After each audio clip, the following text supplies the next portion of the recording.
polisi, saya hanya ingin menyatakan bahwa yang begitu memang diproses saja secara hukum seperti Paul Zhang ini. Dan ingat, Paul Zhang tidak mewakili Kristen, termasuk channel-channel yang satu. Karena Bu, dia mencaci maki sampai menyebut terhalat kelamin segala, Bu. Itu kepada teman-teman Muslim, lalu juga kepada teman-teman Kristen. Breng sehari ini pergi ke pasar, breng bubar. Wah, itu tuh udah paling mengerikan itu. Itu horor banget kan. Yang bisa laporin gua ke polisi, gua kasih uang. Yang bisa laporin gua ke polisi penistaan agama nih, gua nih Nabi ke-26, Joseph Paul Zhang, yang meluruskan kesesatan ajaran Nabi ke-25. Seorang pria mendadak viral di media sosial usai diduga menista agama dan Nabi Muhammad SAW. Kini pihak kepolisian tengah memburu yang bersangkutan. Pernyataan tersebut awalnya disampaikan dalam sebuah forum diskusi via Zoom yang juga ditayangkan di akun YouTube pribadinya. Awalnya, Joseph Paul Zhang membuka forum Zoom bertajuk Puasa Lalim Islam dengan menyapa peserta yang ada di beberapa belahan dunia. Salam yang ada di Afrika, di Rusia, Amerika, Kanada, ya Amerika sudah masuk. Yang ada di New Zealand, Australia, salut semua, rahayu. Yang ada di Kamboja, juga di Thailand, Korea luar biasa, ya rombongan para nabi internasional. Tadi yang dari Kamboja mau daftar nomor 29, saya suruh ambil nomor antrian dulu di Munchen, ujar Joseph Paul Zhang seperti dilihat detik.com di akun YouTube Joseph Paul Zhang Sabtu 17 April 2021. Boleh semua yang mau antre, bisa nomor antrian Nabi lah. Wong situ Nabi Jonas disuruh buka dalam doa malah buka puasa sendirian, melangkai. Suruh buka dalam doa malah buka puasa dia. Nggak bener ini Nabi Jonas, sekte sesat tangki tarian. Disuruh buka dalam doa malah buka tangkelo. Nggak bener. Ya kita terus berdoa yang ada di NTT ya. Terus kita doakan kalian semua ada di hati kami dan kita selalu pas supaya teman-teman untuk bantu teman-teman di NTT. Haleluya, salam semuanya, ujar Joseph Paul Zhang. Setelah menyapa para peserta, Joseph Paul Zhang lalu memulai Zoom dengan membahas terkait puasa Lalim Islam. Tema kita hari ini puasa Lalim Islam. Luar biasa, lu yang puasa, gua yang lapar. Hahaha, gua brak.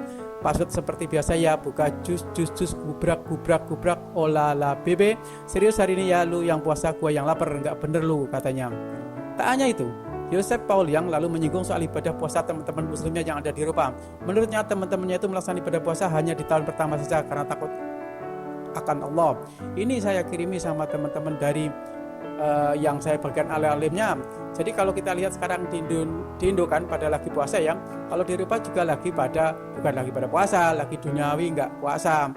Sebab teman-teman muslim di Eropa ini tahu tahun pertama puasa takut sama Allah, tahun kedua puasa separuh, nyoba Allah lihat apa enggak, tahun ketiga bablas enggak puasa, Allah enggak lihat. Loh kenapa? Kan Allah maha tahu, enggak Allah lagi dikurung di Ka'bah, katanya sambil tertawa. Kurang ajar, emang gitu ya.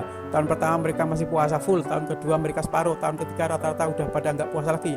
Tiap hari ngelihat porselin, tiap hari mereka apalagi di sini sejuk, kalau mau cocok di sini sejuk, sambungnya lagi.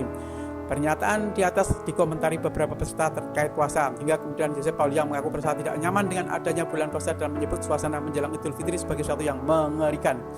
Tapi dari dulu saya kalau lagi bulan puasa itu adalah bulan-bulan paling tidak nyaman, apalagi kalau deket-deket Idul Fitri. Dung breng, Sarimin pergi ke pasar, dung breng, Allahu Akbar. Wah itu tuh udah paling mengerikan, itu horor banget katanya. Saat inilah ia lalu tiba-tiba mengungkap telah membuat video sayembara. Ia menantang orang-orang untuk melaporkannya ke polisi karena penistaan agama dengan mengaku sebagai Nabi ke-26. Gua kasih sayembara, gua udah bikin video, saya udah bikin video tantangan, yang bisa laporin gua ke polisi, gua kasih uang, yang bisa laporin gua ke polisi penistaan agama. Nih gua nih Nabi ke-26, Joseph Paul Zhang, meluruskan kesesatan ajaran Nabi ke-25 dan kecabulannya yang macabullah. Tutornya. Joseph Paul Zhang menantang minimal ada 5 laporan polisi di Polres berbeda. Joseph Paul Zhang akan menghadiahi orang-orang yang melaporkannya 1 juta. Kalau Anda bisa bikin laporan polisi atas nama penistaan agama, gua kasih 1 laporan 1 juta. Maksimal 5 laporan, supaya nggak bilang gua ngibul, kan jadikan 5 juta. Di wilayah Polres yang berbeda, saya kasih 1 laporan 1 juta. Jadi 5 laporan 5 juta. Siapa dia? Klub Nabi ke-16, lu pakai kaos lu disambit orang lu. Wah ini dia klub penista agama, tutornya. Menanggapi hal tersebut, Kapolri Jenderal Listio Sigit Prabowo mengaku pihaknya tengah menyelidiki peristiwa tersebut. Yosep Paul yang kini diburu oleh polisi. Sedang kami selidiki, kata Kapolri Jenderal Listio Sigit Prabowo saat dikonfirmasi Detikcom. Yosep Paul yang dilaporkan ke Baris Krim atas laporan polisi nomor LPB 0253-4/4/2021 Baris Krim tanggal 17 April 2021. Listio mengatakan, menurut informasi kantor imigrasi kelas 1 Soekarno-Hatta berdasarkan travel dokumen nomor B66222531, Yosep Paul yang tidak lagi berada di Indonesia. Dia tercatat meninggalkan Indonesia menuju Hong Kong sejak tanggal 11 Januari 2018. Menurut informasi yang didapat sumber yang pernah menjabat ketua RT, Yosep Paul yang dikenal sebagai Cindy Paul. Sekira 5 tahun silam dia bersama istrinya pernah tinggal di sebuah rumah di kota Salatiga, Jawa Tengah dengan status mengontrak. Dia dikenal sebagai usaha komputer. Kabaris Krim Komjen Agus Andrianto juga menyampaikan hal yang serupa. Dia memastikan pihaknya akan bergerak mencari keberadaan Yosep Paul yang Subdit 1 Ditp Siber akan melakukan monitoring dan bekerjasama dengan pihak imigrasi untuk mengetahui keberadaan tersangka, ujar Komjen Agus saat dikonfirmasi. Sosok Yosep Paul yang menghebohkan karena menghina Islam. Yosep yang kini tenar dan dikenal sebagai penghina Islam itu ternyata apologit Kristen. Apologit itu artinya pembela Kristen. Terkait aktivitas Yosep sebagai apologit Kristen terdapat dalam keterangan pada blog pribadinya. Dalam sebuah keterangan tampak seperti biografi singkatnya, dia mengaku sebagai seorang apologit Kristen sering mewartakan Injil dan mengajarkan iman Kristen melalui artikel, buku, seminar maupun jejaring media sosial. Apologit Kristen memberikan Injil, memberitakan Injil, mengajar, dan memuridkan melalui artikel, buku-buku, maupun tulisan di media sosial dan seminar-seminar menjawab iman Kristen.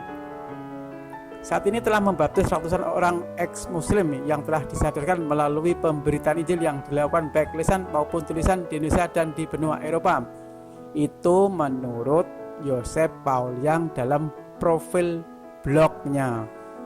Mengutip Tribun pada Minggu 18 April 2021. Sebagaimana diartikan dari berbagai sumber, kata apologi sendiri berasal dari bahasa Yunani yang pada dasarnya berarti memberi pembelaan. Di kalangan Kristen, apologetika dimaknai sebagai sebuah ilmu mengenai pembelaan iman Kristen. Ilmu ini berusaha menjawab pernyataan sikap kaum skeptisisme yang meragukan keberadaan Allah atau menyerang kepercayaan kepada Allah yang terdapat dalam Alkitab. Pembelaan ini dapat ditunjukkan kepada pemeluk agama yang lain, aliran Kristen yang lain, warga komunitas sendiri yang ragu-ragu, atau kepada orang beriman biasa yang ingin mengerti bahwa iman mereka dapat dipertanggungjawabkan.